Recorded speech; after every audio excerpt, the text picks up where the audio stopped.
या मोहम्मद पैगंबराने वयाच्या 50व्या वर्षी एका 6 वर्षाच्या मुलीशी लग्न केलेलं आहे.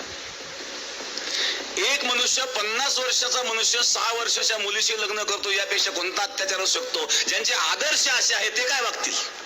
या मुस्लिम धर्मामध्ये स्त्रियांवर जे हत्या घडतात त्याला कारण आहे, अत्याचाराचं हेच कारण आहे की त्यांचे आदर्शच अत्याचारी होते. পৃথিবীর সকল মুসলিম পুরুষ নারীকে আমরা একাধিক হাদিস পেশ করে বলতে চাই, মনে রাখবেন পৃথিবীতে যেই হোক না কেন, হিন্দু মুসলমান বৌদ্ধ খ্রিস্টান, যে কোনো মানুষ যদি রাসূল সাল্লাল্লাহু আলাইহি সাল্লামের উপরে কটু মন্তব্য করে বা তারপরে ব্যঙ্গ করার কোনো পদক্ষেপ গ্রহণ করে তাহলে সে হত্যার যোগ্য মর্মে একাধিক হাদিস রয়েছে বুখারী মুসলিম ও অন্যান্য গ্রন্থে।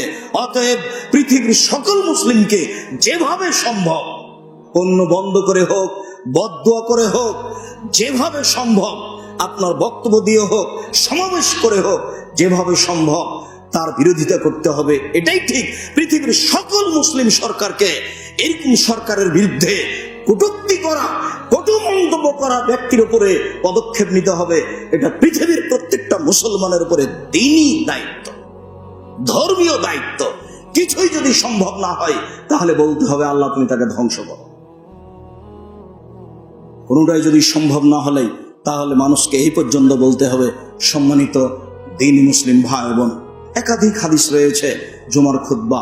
আমরা গত জুমায় বিস্তারিত বলেছিলাম, কিন্তু সেগুলো হয়তোবা রেকর্ডিং হয়নি, যার জন্য আমরা অবগত হতে পারছি না। আমরা আজকের আলোচনায় আপনার কাছে যেটুকু পেশ করলাম তাতে খুব অবগত হলাম যে মানুষ যদি রাসূল সাল্লাল্লাহু আলাইহি ওয়াসাল্লামের উপরে কটু মন্তব্য করে তাহলে সে বেঁচে থাকার হক রাখে কিনা আমাদের কাছে খুব স্পষ্ট মর্মে আমরা সরকারের কাছে দাবি জানাবো। সম্ভব আমাদেরকে ততটুকু করে যাব। আমরা বলবো শেষ পর্যন্ত আল্লাহ তুমি এরকম মানুষকে ধ্বংস করো। আমাদের একটা পথ আছে, আমরা তো মুখে বলতে পারি। রাসূল সাল্লাল্লাহু আলাইহি ওয়াসাল্লাম যে জিনিসটা পাবেন নিশ্চিত, সেই জিনিসটার ব্যাপারে সারা পৃথিবীর মানুষকে দোয়া করতে বলছে।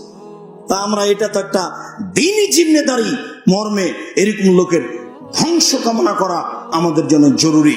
অতএব আল্লাহ, আমরা সাধারণ মানুষ, এদেশে বসবাস করি, আমরা অসহায় নিঃস্ব অবস্থায় থাকি, তুমি আমাদের মনের এই আবেগকে কবুল করো।